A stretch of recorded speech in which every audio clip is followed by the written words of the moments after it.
I'm very happy to be amongst teachers because I happen to be son of a teacher family. My father was an associate professor of zoology, University of Jodhpur. My mother taught chemistry to senior secondary school throughout. So I grew up in a teaching environment and I know what teaching is all about, what teachers go through in their lifestyle, and what are the stresses that teaching has to undertake, particularly in the modern era. When I looked at my father, I remember his days, he used to tell me that this is the best profession you can think of. Uh, you need to do a lot of good to become a teacher. It's a wonderful profession, stress-free, but now things have changed. There's a lot of stress even in teaching profession. And another important thing we all need to know is that students look up to us. Consciously, subconsciously, we transmit our state of mind to our students. And if a teacher is hassled all the time, angry all the time, not calm, not composed, not poised, then the students are not very happy with such a teacher and you're not able to deliver what you want to impart to your students. So as doctor, as cardiologist, we are seeing a lot of stress in the society, a lot of anxiety in the society, particularly during the COVID times and recently after the COVID times also. So this is a very relevant topic to all of us today. All strata of society are undergoing stress. So with that background, let me start this presentation. And please feel free to interrupt me if there are any queries related to anything I say.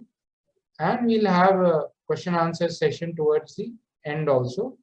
So you can be prepared for this question answer session. You can note down any questions you have. So is my screen visible? Yes, sir, it is visible. Okay. So we are a stressful planet. Why are we having this workshop on stress? So it's very relevant. Stress we have known in medicine long before COVID pandemic occurred. We labeled it as the silent pandemic. And this has been going on for last 2 decades. Stress levels have been increasing throughout the world, all strata of society, particularly developing countries like ours, where suddenly we are finding new prosperity. And we thought that because of prosperity, we will get rid of stress, we will buy happiness, but this is not happening. And the stress levels are increasing by the day. So this is some data from across the world. More than 350 million people suffer annually from the worst form of stress, which we call depression. And women somehow are more likely, very much more likely to experience depression, stress during their lifetime.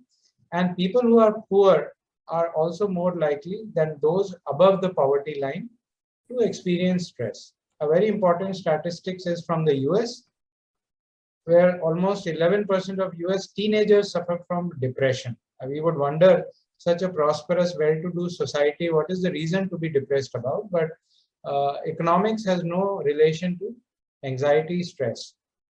In fact, it is the worst. Those not so well-off societies are considered to be one of the happiest societies now. So these things should be understood. And our country has the dubious distinction of having the highest student suicides in the world.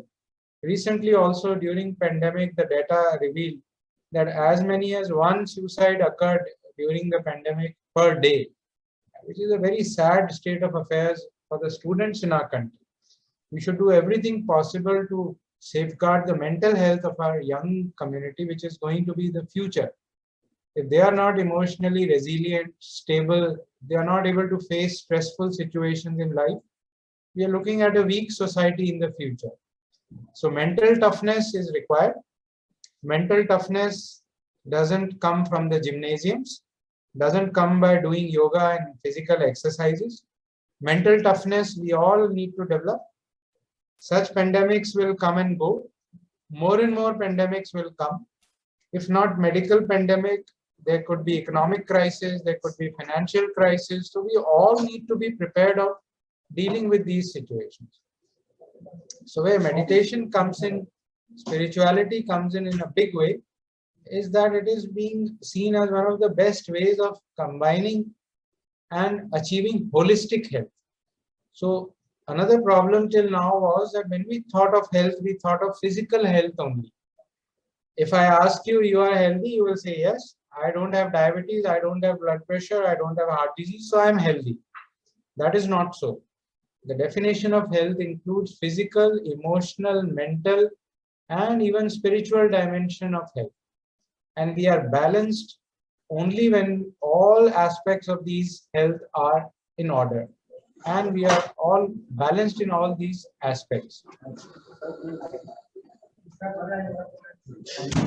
So it has been known by studies on meditation that it helps improve the quality of sleep, it boosts our immunity, improves metabolism, helps lose weight, it reduces aging.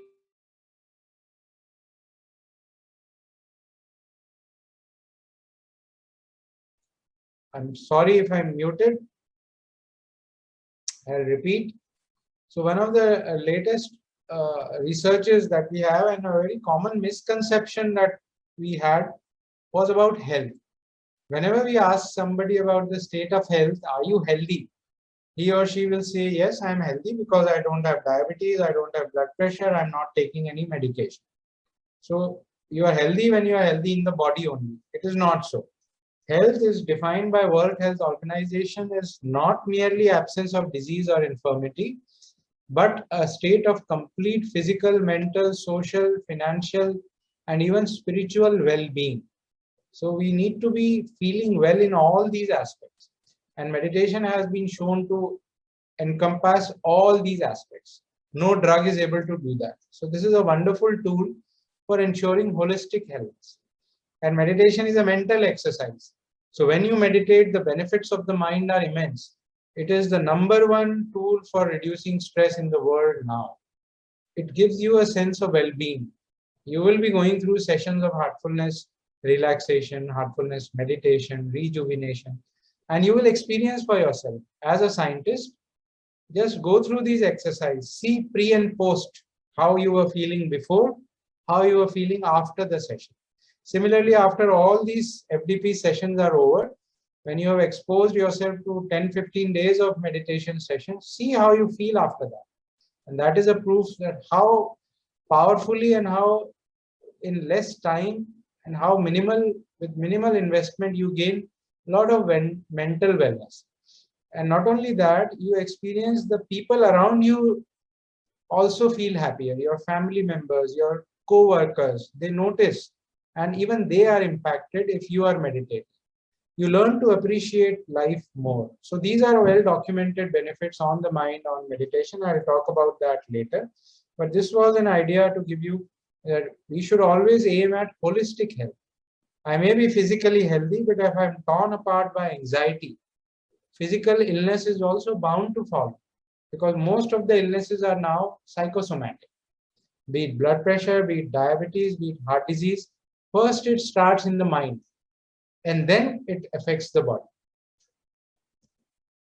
So holistic health concept should be known to us. We in medicine have also been focusing only on physical health for decades now, and it is only now that we have started to look at the concept of overall health and well-being. And this is a very old concept, thousands of years ago, when these great student-teacher combination of Plato and Socrates gave this concept of holistic health. So there are physicians for the body and we had physicians for the soul. But now we are realizing that physicians have to be for overall health and wellness. We cannot be physicians just one part. Like I am a cardiologist, I know only about the heart and I know almost nothing about the other parts of the body. And that is another drawback of our modern education system, when we are creating experts for every small thing. We have experts for putting in a screw. We have experts for putting in a nail. We have a plywood expert and we have a hardwood expert separately now. Every small branch is being broken down into specialities and subspecialties. Similarly has happened with health, which is not so. We are a whole being and we behave as a whole being. We have to be well in all aspects to be feeling well. And that is now being recognized, and I'm very grateful that it is being recognized in our social structure, our government policy makers, our educational institutions. And that is why we are embracing these concepts like meditation, because we know that this is one of the ways of ensuring holistic health in ourselves. So this is another slide coming from the medical background. I am very fond of sharing this data with all of you, because very commonly we have this conception that India is shining, India is doing very well, we are progressing economically, per capita mobile data is available, per capita income is available to us, and we are doing very well because we are economically progressing. We have X number of engineers, X number of doctors, highest number of IT professionals, CEOs of major IT companies are from India. Twitter recently has an IT head from India. But let me tell you the flip side. So this is the WHO data from across the world. It is not COVID which is killing the population of the world. It is not tuberculosis, malaria, or other diseases which is killing the people, including India. It is the non-communicable diseases, which include heart disease, number one. Very close behind is cancer, diabetes, lung disease, which are 70% cause of death worldwide, including countries like India. Similar data is from India, similar proportion, and very few proportion from other diseases like infections, tuberculosis, malaria, maternal death. So non-communicable diseases are taking our lives, and our neighbors, family members are likely to die of this rather than COVID or malaria, tuberculosis, even now. So what are non-communicable diseases? Non-communicable diseases are also known as lifestyle diseases. This is directly related to our faulty lifestyle. And what is lifestyle? Lifestyle is whatever we do from morning to evening. How we sleep, how we eat, how much we exercise, and very importantly, what we think, because that determines our stress, anxiety levels, and it ultimately translates into overall faulty lifestyle, giving rise to lifestyle diseases like these. And they are killing us. No bacteria, no virus is doing such a good job of killing as much as we ourselves are responsible for the biggest killers of our times in medicine. And the worst part is the numbers are increasing. We do not recognize this. We are underappreciating the value of lifestyle in giving us a healthy future. But the best news is the silver lining why we are very excited whenever we are invited to give talks, presentations about this aspect is 80% of premature heart disease, strokes, and diabetes can be prevented. So this is the silver lining. This is our motivation. When if the communities are aware of a healthy lifestyle, when they are thinking positively, they are balanced in their approach to lifestyle in terms of diet, in terms of sleep, in terms of physical exercise, a very good thought process, then we are likely to bring down the numbers of these diseases significantly. This has been proven beyond doubt by researchers from across the world. So what after all is stress? Stress is something very difficult to define.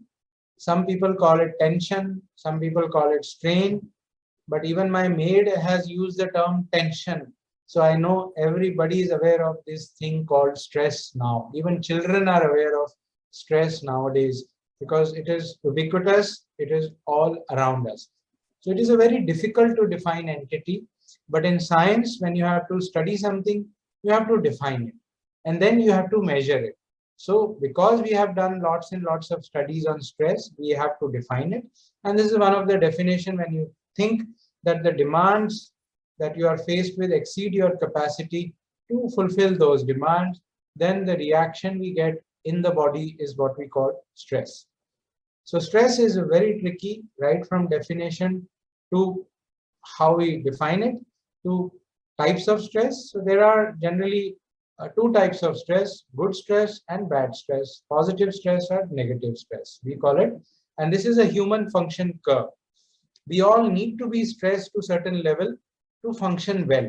We all, as teachers, keep our students under stress by giving them regular assignments, by giving regular tests and examinations. Otherwise, the students would not study, we will be laid back, we will be enjoying ourselves. If there is no exam to look forward to, no test to look forward to. So we want a certain level of stress to keep us going, and this is something called the optimum level of stress. But if we are too little stressed, we are not worried at all about the future, we are not preparing for anything, we don't have any goal of life or for ourselves, then that is also bad. This is inactivity, laid back attitude, and this has been responsible for poverty in our country. But if there is too much stress, then it becomes something which the body cannot bear, and we start getting symptoms like fatigue, exhaustion, ultimately even burnout, which corporate setup is witnessing more and more. And then we get these features of, we cross this red zone, and we are in this red zone where it keeps telling on our health. Physical health starts getting impaired. We become irritable, restless, our family members bear the brunt, our work output is not proper, not able to focus, concentrate, and emotional breakdowns, which we keep seeing in our hospital practice day in and day out. Very young people coming with breakdown, not able to bear the demands which they are faced with. Such tremendous stress is being imposed by the corporate culture nowadays. They're very commonly being seen that emotional breakdown is happening.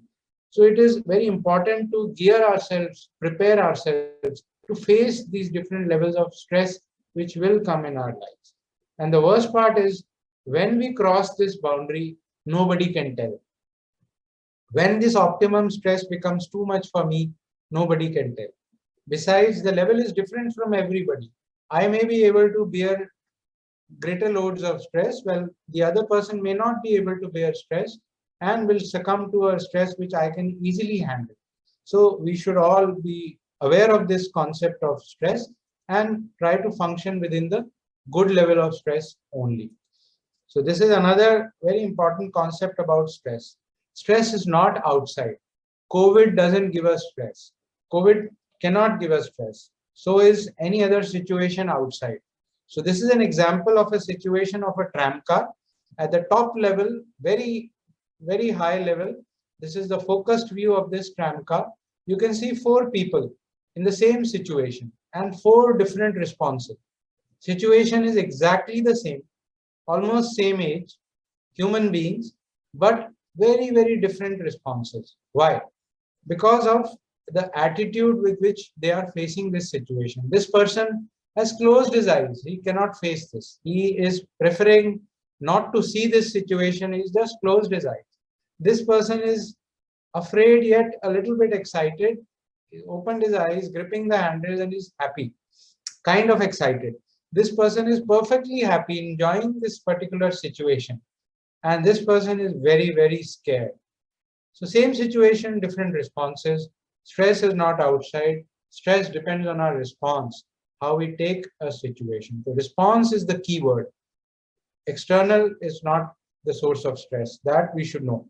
So another thing we've done in science is to define different types of stress. This is the common model which has been used in several studies, in medicine particularly, of types of stresses. We've divided into 4 types. Work-related stress, which we all go through when we are working. Stress related to promotions, peer pressure, appraisals coming up. Somebody's been promoted ahead of me. I'm more deserving. Why am I not getting better opportunities? And this is going on all the time. In some places, you get posted out to a very remote place, even though you've been doing well. So work stress is part and parcel of our work culture. Domestic stress, again, all of us will go through.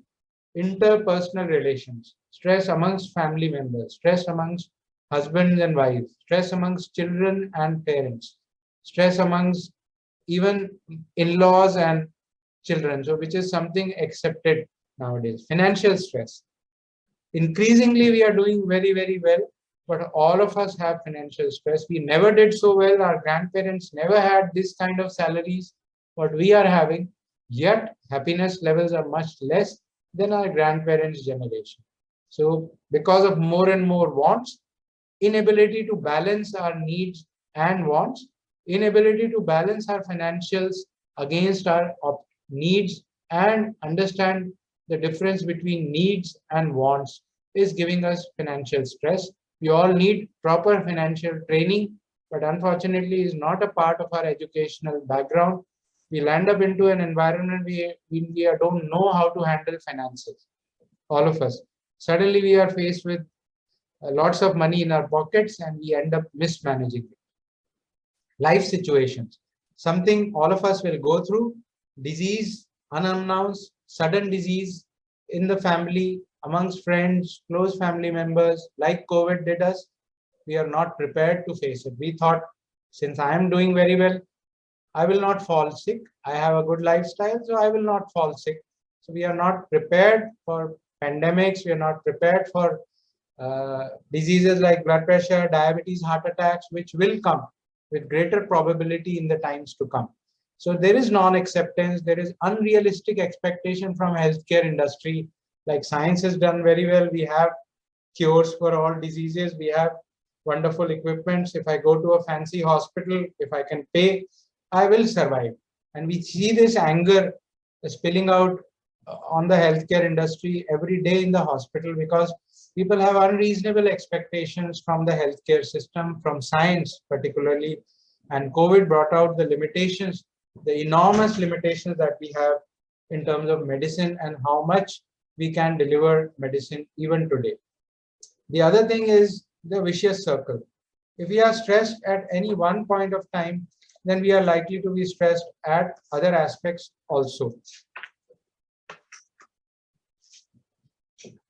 Excuse me.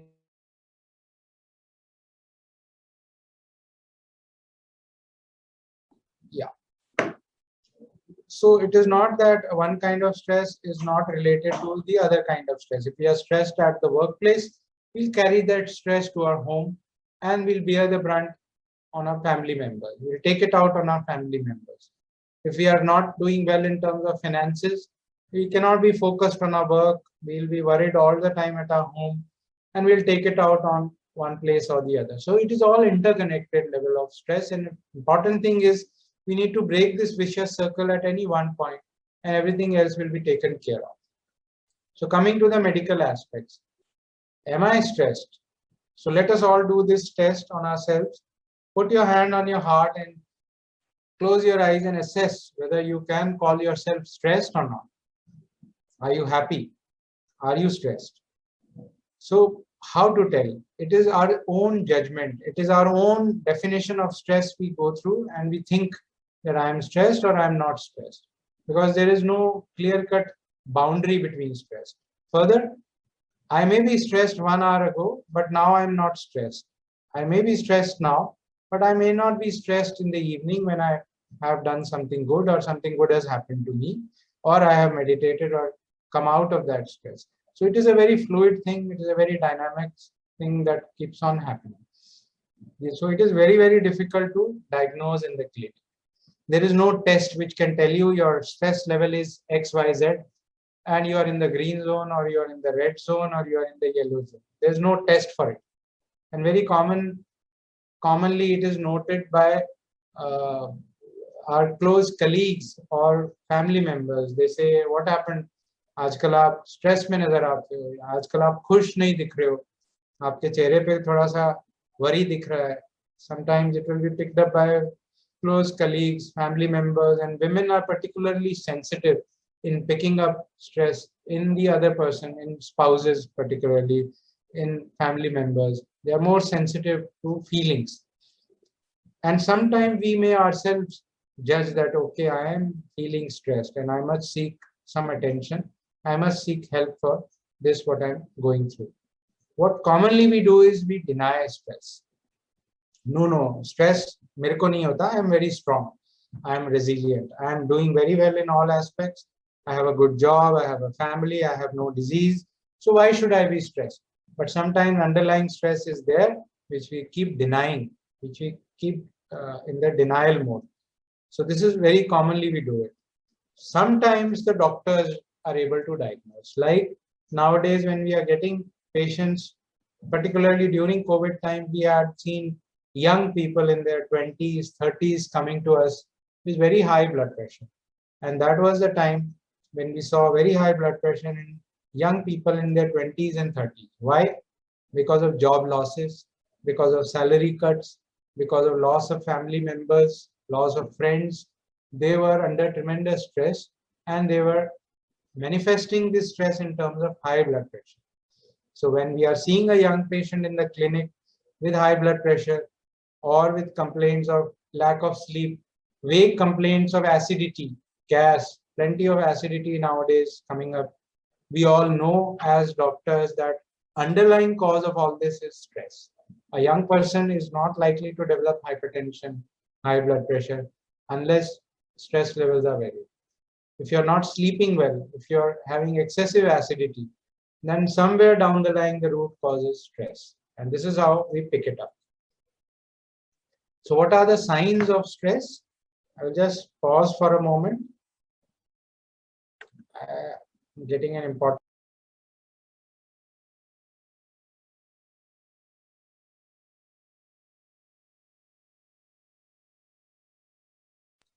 So please bear with me for a moment.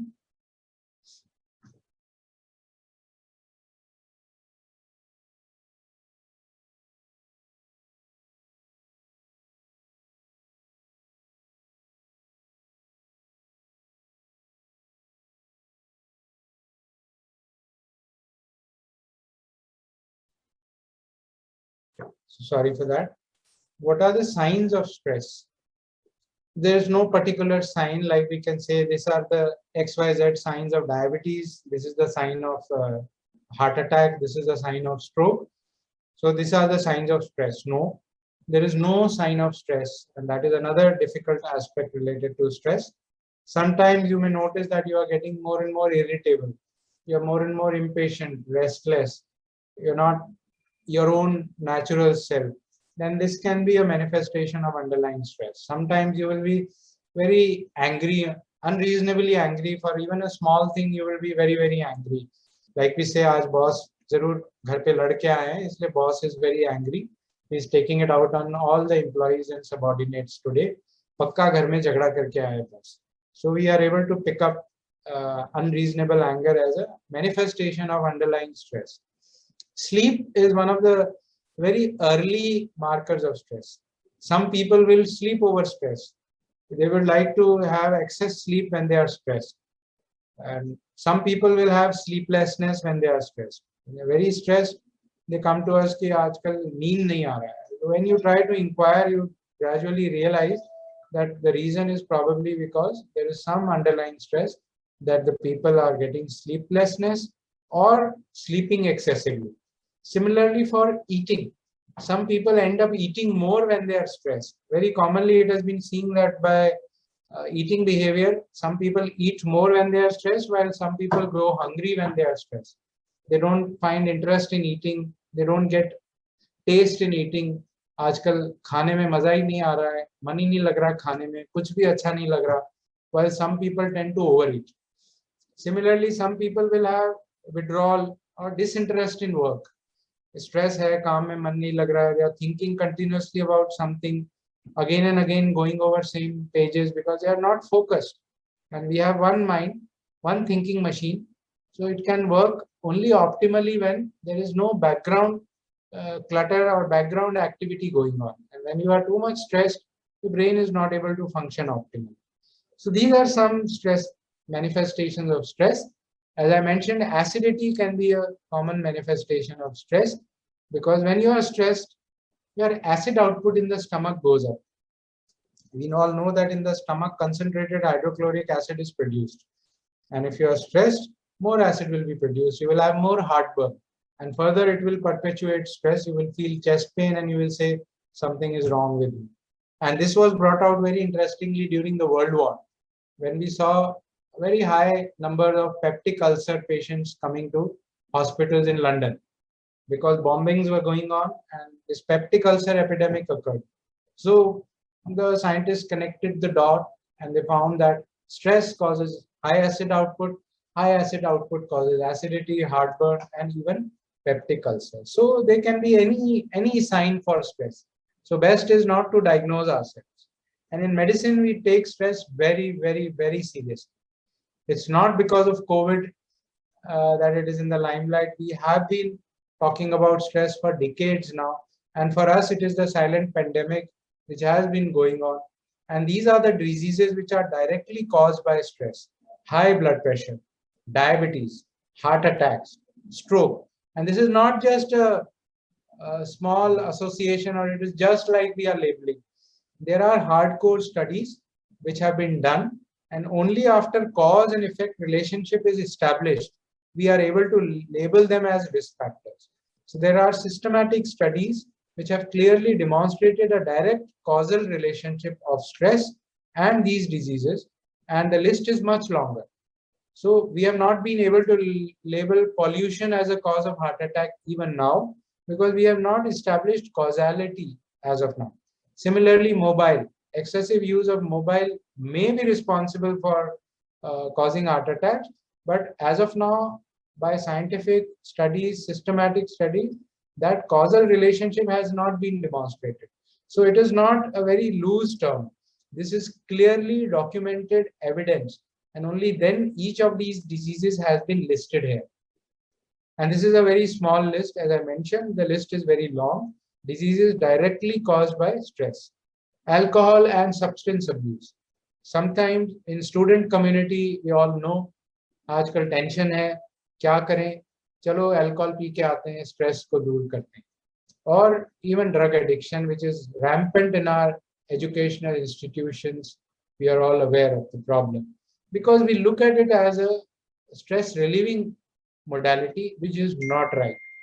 Anxiety, depression is a direct manifestation, or immediate manifestation of stress. So is headaches. Commonly, the neurologists are not able to find cause for headaches. You will undergo a lot of testing. Eyesight is okay. Blood pressure, of course, is okay. No other MRI scans are okay. Why am I getting repeated headaches? The cause is stress.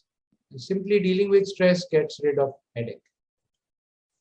So we are a stressful planet, and some professions have lots and lots of stress. As I mentioned, the teaching community, as I used to listen to my father, he was always praising his profession, like teaching profession se acha koi profession nahi hai. There is no stress, and there is a lot of positive work you can do. It's a pure profession. You contribute a lot to the society, you build the future, and yet you yourself are instrumental in building the future of the society, the planet. And you have such a good lifestyle, a stress-free lifestyle. You have all the time in the world to study, to read, to prepare lectures, and you can impact the next generation. But now we know that all the professions are getting stressful, even the teaching community. And what teaching community goes through is directly impacted to the student community, and which is the future. Some professions are prone to lots of stress, like the medical profession. It is known to be one of the most stressful professions the world over.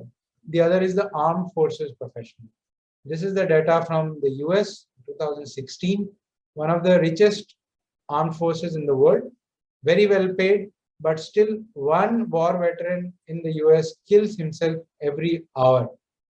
So it is not finances, it is not your lack of stress, it is not physical health. Your mental state determines why you go through stress. So in spite of being very well off financially, in spite of having the best of equipment in the world, these people are stressed. And one person committing suicide every hour in the richest of countries. And in our country, the highest suicide rates among students. So it talks a lot about mental health, which needs to be addressed adequately. So what are the causes of stress? Why are we stressed? Why is stress increasing more and more in the community? Currently, if I ask you, the answer is obvious: coronavirus. Everybody will say, we were happy, but because this damn virus came, we are all under stress. It disrupted our lives and we went into stress. Blaming coronavirus is not right. There are lots of other reasons which have been researched over the years. Why are we increasingly becoming a stressful society? The stress buster, which has been there for thousands of years for human beings, has been the family. We have been family people. We have been used to living in groups, but now this family structure is breaking up.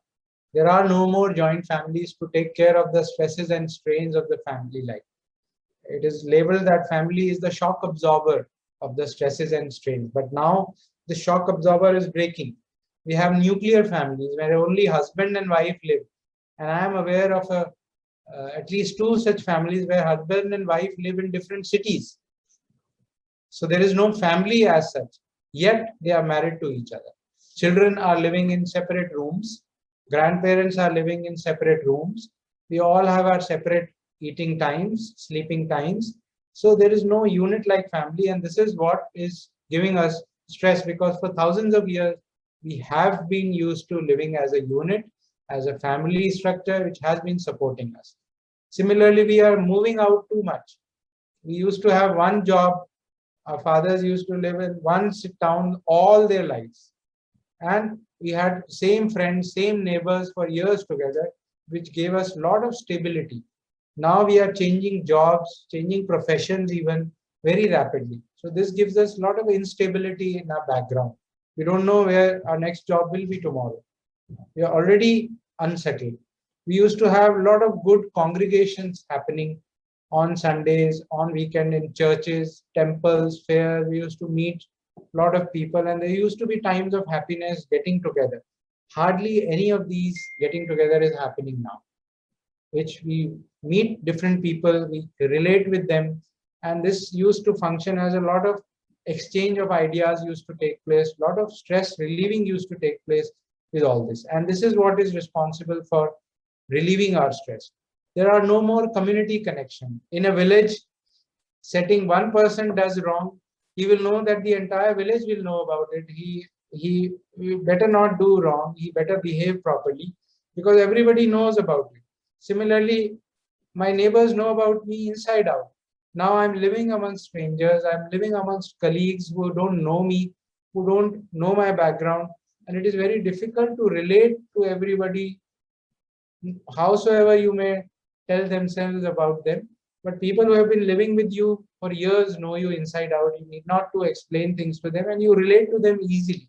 So these are very good social networks that we already had, and they are being replaced by virtual networks like Facebooks and Twitters, which are known not to relieve stress. We are human beings. We need physical contact. We need real relations, and not Facebook friends to relieve our stress. And of course, more and more ambition, more and more wants. We have CEOs in 20 years of age, 30 years of age, $1 billion salaries in 30 years of age, overnight geniuses being produced, which are role models in the modern society, and which students and young people are aping and falling short of because of increasing wants, increasing ambition, the wrong kinds of role models, finances being their goals in life. That is why we are giving ourselves stress. These are some of the researched causes of stress, and this is why all strata of society is under stress. Students, of course, are under stress. Parents are stressed because of students, because of their own lifestyle, loans, EMIs to be paid. Our grandparents and our father's generation didn't have this problem. They lived happily, but we have this problem. From where will I get our next house? I have one house, but I'm already planning for my next house because this is the thing to be done. I have an EMI calculation going on, income tax to be paid all the time. Newspapers, my principal used to tell me to read newspaper if I wanted to improve my language, but now I tell my children not to read newspapers. It will give you enormous amounts of stress, and the kind of language which is being used by even well-meaning people is something we all are ashamed of, and not, it is becoming a very big source of stress. In our living rooms, we are getting the news of all across the globe where something that doesn't concern me even is in my living room, and I'm getting stressed because of those kind of news. Workplaces are becoming very, very stressful. This is my evening situation when I go back home after putting in a hard day's work. Rather than being feeling appreciated, being happy about what I have done, I feel very worked out. And this is my daily commute from Gurugram to Delhi. And this is a picture from NH8. So this is, if doesn't give stress, what will? We are already late for work, and this is kind of traffic jam suddenly you encounter, and you will be stressed as a human being. You'll be looking for excuses, what to tell my boss, what lies to tell today, why I couldn't reach in time, and all these things. Newspapers, news channels, big sources of stress. Entertainment was supposed to make us laugh, make us feel good, but this is what is being bombarded in our homes. I've taken this snapshot from one of the serials, Bahu Brigade and Saas Sena. So there is a war room in our house, and this is what is being taught to our next generation. If this is not mental corruption, mental pollution, what is? And we are gullible human beings. We get influenced by these kind of things, and we try to emulate this, and it reflects in our lifestyle. Students doing very well, 99.9 percentile, and still not any vacancy in Delhi. You will have to go out and study in another university. You are under stress. Parents are under stress. Stress of terrorism. Any day something can go wrong. I may not return home. Stress of corruption all around, which we keep seeing, makes us feel frustrated. And something I call as the biggest source of stress, mobile phone. All of us carry, not even a moment's peace. We can be caught anywhere, anytime. Anybody can call me and tell me whatever he or she has to tell. So how to manage stress? We have understood a few things about stress. You are of course interested in dealing with getting rid of it. So how to manage? Very commonly we do is deny stress. If we do a survey, how many of us are stressed? Many people will not raise their hand. No, I am not stressed. I am very balanced. I am very comfortable. God has been very kind to me. So I don't have stress. We deny it, very common. We externalize it. Yes, I am stressed and it is because of my wife who keeps troubling me. Or it is because of my boss. Or it is because of my child who doesn't listen to me, who doesn't behave. So I keep blaming others for my stress. Or I indulge in a release behavior. चलो बहुत stress है आज, शाम को alcohol P के आते हैं, stress कम करते हैं. Let's go to a restaurant, have a good meal, spend a few thousand rupees, stress दूर हो जाएगा. For 1 hour 2 hour we'll go out, have an expensive holiday to a very scenic location, come back to the same streets of Delhi, and you are again stressed. So these are some of the things we look for relieving our stress. Some people drown themselves into work.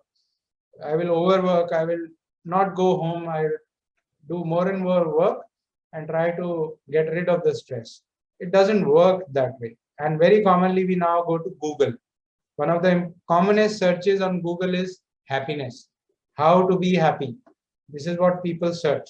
And in olden days, what people used to do is to relieve stress, they used to go to jungles, run away from everything, leave everything, sannyas le lo. Sannyas hum le nahi sakte.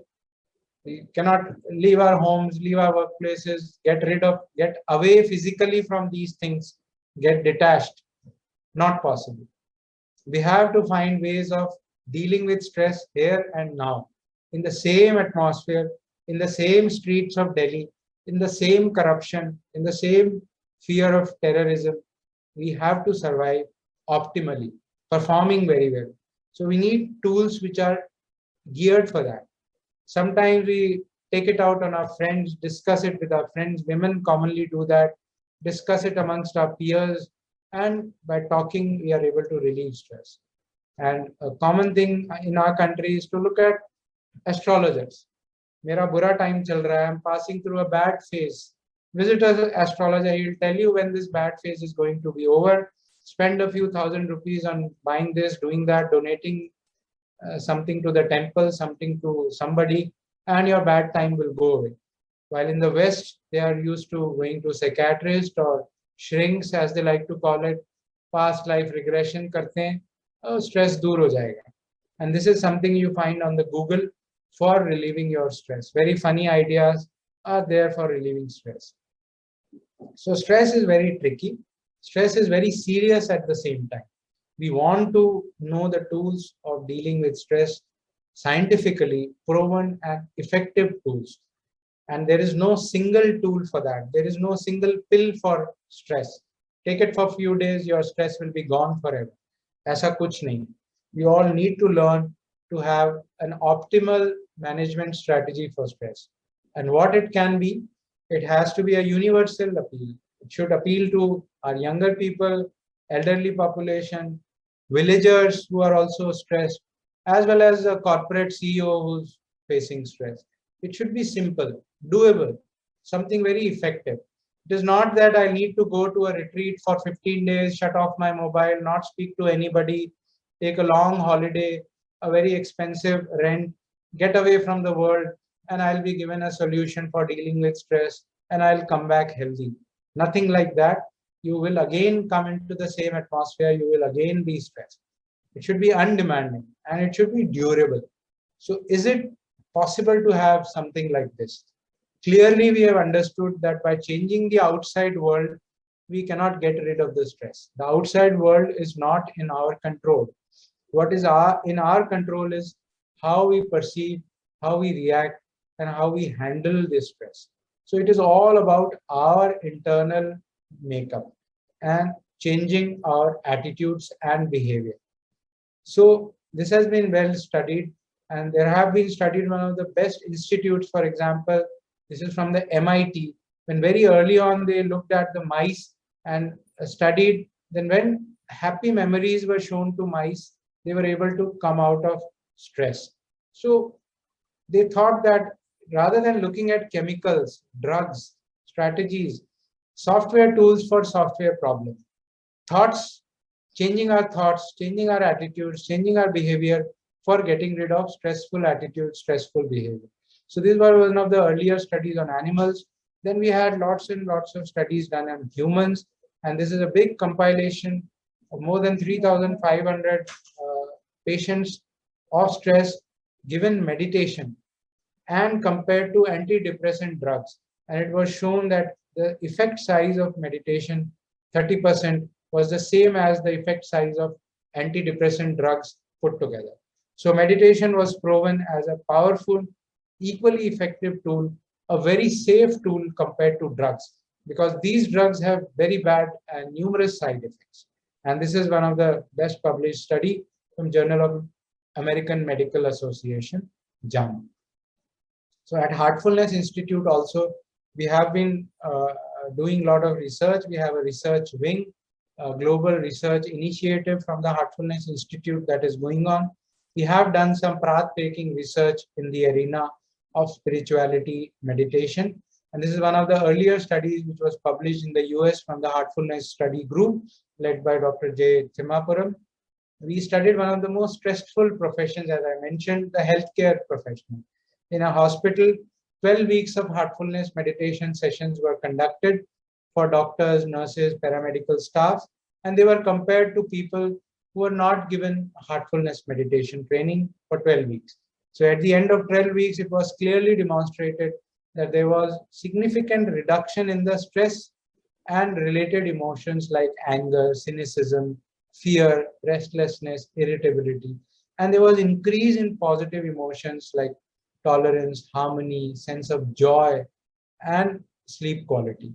So this was published study and a very good demonstration of just 12 weeks meditation having a positive impact on our overall emotional makeup. We have other studies also showing impact of heartfulness meditation on other mental attributes like gratitude, which is now scientifically shown to increase our gray matter. If you are more grateful, your brains are more thicker, you have more gray matter, you are more evolved. So gray matter is more if you are more grateful, you are more grateful if you meditate more. So meditation translates into better gray matter and more of positive emotions like gratitude.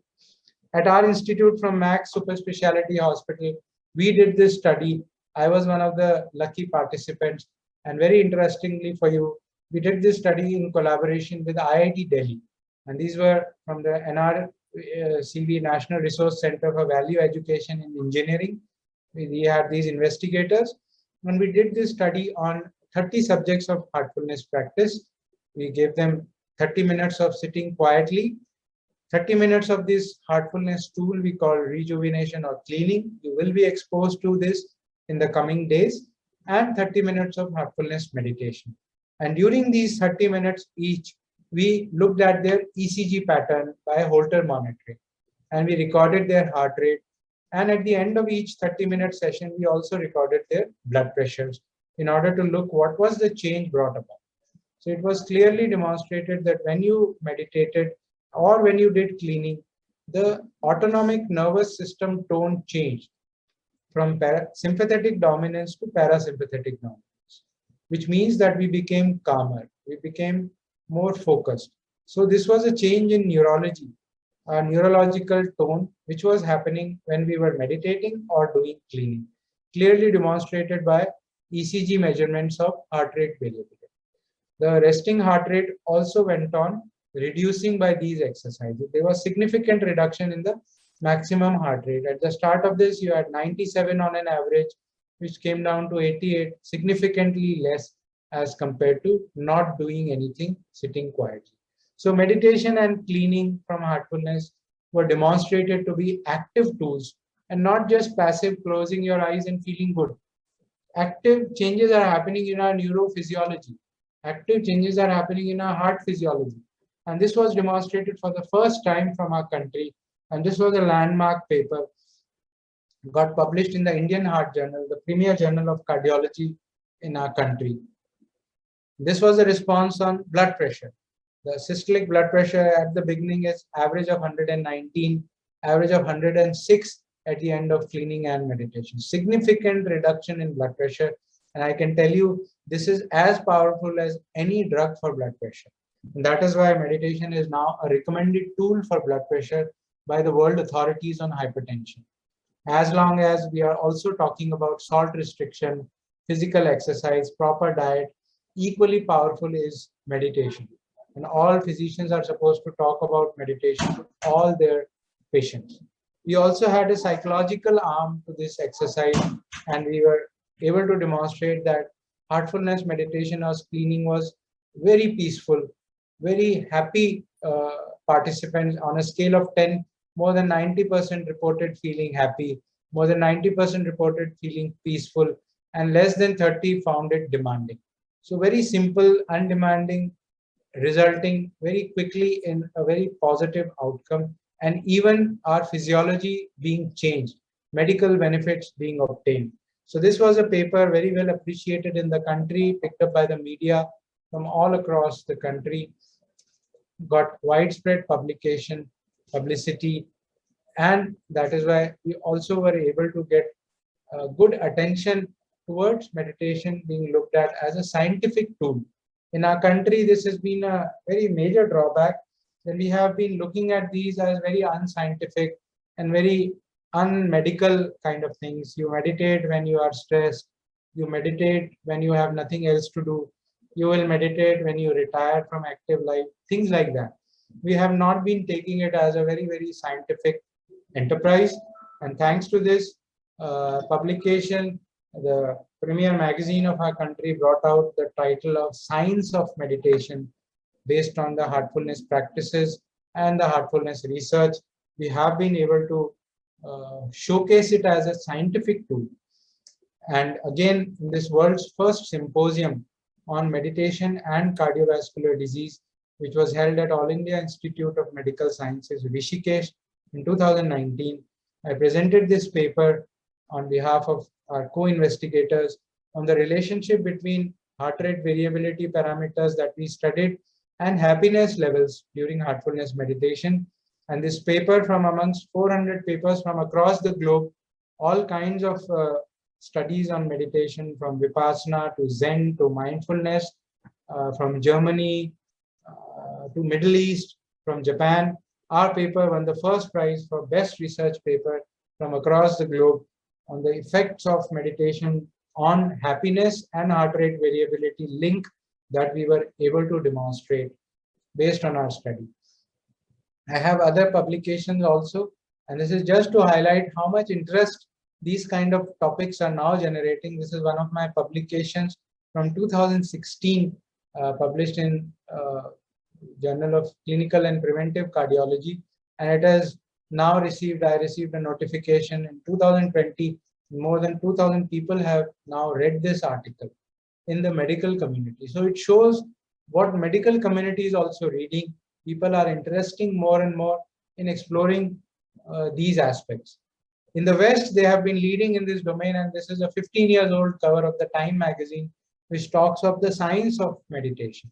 And this is a Hollywood actor not ashamed of meditating on the cover.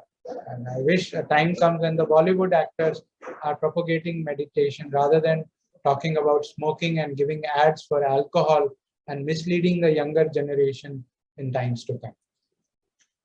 So meditation has been making waves in the scientific parlance. There are systematic studies, lots and lots of studies from premier institutions across the globe studying meditation. This is just highlighting a simple study on functional MRI. It shows that just 20 minutes of meditation, chaotic brainwave activity result going into simple single brainwave activity, very harmonious brainwave activity all across the brain. Clear demonstration of how brainwave pattern changes when we meditate. We have other powerful studies showing that even the genetic level can be impacted by meditation. So epigenetic field, which is coming up, which tells us that even the genes can be impacted by our positive attitudes, behaviors, and practices like meditation. The field of biology is undergoing huge change, where from particle biology, we are now moving to quantum biology, and we are looking at effect of thoughts, effect of practices like meditation, which can be produced on the overall physical health and even up to the DNA level. And these are bestseller researches which are being talked about, which are being widely read, and new concepts in coming up, like the fundamental truths that we always believe to be true, like heart being a muscular pump, is being challenged. And now they say that heart has the capacity to feel, heart has the capacity to communicate, and even remember. And all this being proven scientifically by studies on heart transplant patients. We have lots of other studies talking about the effect of meditation on brain waves, on neuroplasticity, on pain management. We are looking at it in cancer patients, how we can limit their pain perception by practices like meditation. On habits, very powerful studies showing that those who meditate are able to quit bad habits very easily. For example, smoking. It has been shown that if you meditate regularly, your willpower goes up and you're able to kick habits, bad habits, very easily. We have studies on brain waves related to meditation, which shows that when you meditate, you go into these waveforms much easier and you learn better. For students, it is a very good tool to demonstrate that when you meditate regularly, you are in theta and delta waveform and you are relaxed and you are more receptive and you are able to retain better, you are able to learn better if you are more focused, and more focus comes from doing meditation. We know the benefits of meditation on blood pressure. American Heart Association recommends it now to all patients, and for overall cardiovascular disease, we have this recommendation coming across to recommend meditation for everyone. This is from the Mayo Clinic, one of the premier institutes in the world, recommending meditation in their website as a test and a procedure to reduce stress very rapidly and very simply. So nothing to shy away from meditation as a scientific tool for dealing with stress now. It is up there. It is #1 tool accepted by world authorities now. The other advantage of practices like heartfulness meditation is that for a country like ours, it is very accessible. We have practitioners even in the villages, far-flung villages of the country. We have heartfulness available, trainers available everywhere. A practice which can be very simply done, and of course doesn't demand anything. You can do it anywhere, any time of the day. And very importantly, there is no fee charged. There are no fancy requirements, no yoga mats, no yoga dresses, no ifs and buts, no requirements for doing this practice. Very simple. So it is a very, very practical and a universal appeal. It fulfills all the requirements that we are looking at that a very good intervention should have if we are able to target all the strata of the society. So these are another evidences what people are interested in reading and why meditation is catching up. This is a bestseller book. The first books released by the President of India after becoming president. This is the president of Heartfulness Institute, Kamlesh P. Patel. And this went on to top the charts because this is what people are interested in reading rather than autobiographies of cricketers or financial wizards or film stars. We want to make our lives better. We want to make our lives sublime. This was another book in the series, the second, which also went on to top the charts within the first 6 months of its release. And I'd recommend this to all of you who are interested in exploring the scientific basis in more detail. Very nice compilation, step-by-step demonstration of how these practices are very scientific and how they translate into overall well-being. At workplace, at schools, at universities, heartfulness practices are being delivered and finding more and more demands from all across the place. We have lots of workshops going on all around the country and across the globe at different times. Even in the corporate setup, we are doing regular workshops. And this is an example from the armed forces setting. People going to war, a very stressful scenario. They don't know whether they will come back home or not, being given a training on meditation. The US Army personnel being given meditation session before going out to war. And our armed forces personnel, our police forces are also being exposed to heartfulness practices. I can tell you, and I am very proud to share with you, that the entire Gujarat police force is undergoing heartfulness training for quite some time now. Similar is the case with Telangana. We got lots of workshops for the Delhi police during COVID times when they were one of the very stressed lots across the duration of pandemic. This is something very powerful, something very effective, something which works, something proven scientifically. More researches are on, more evidence is forthcoming, but there is no better proof than your own experience. This is the power of true science. So I will urge all of you not to be theoretical, not to believe in what you read, not to be expert by just reading. I challenge you and I request you, even if you are not stressed now, even if you feel there is no need, you will not have stress, just go through this experience sincerely for some time. With a very scientific bent of mind, examine this.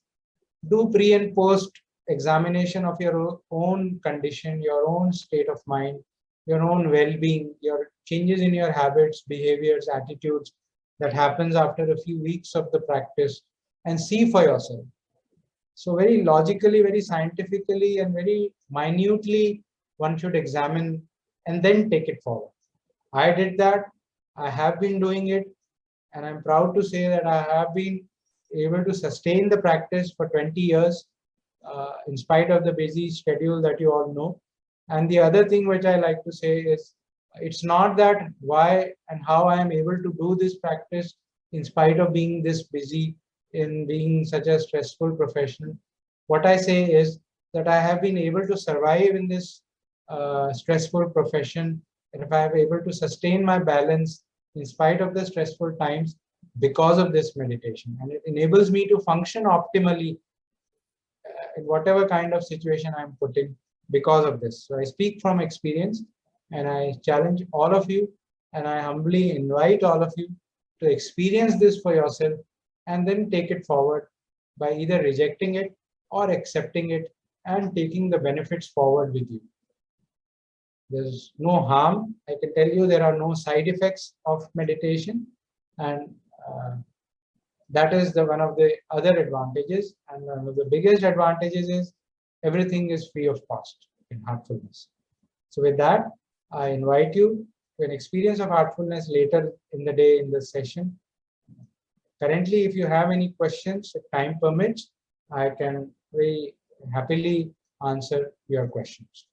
Thank you so much for your patient listening.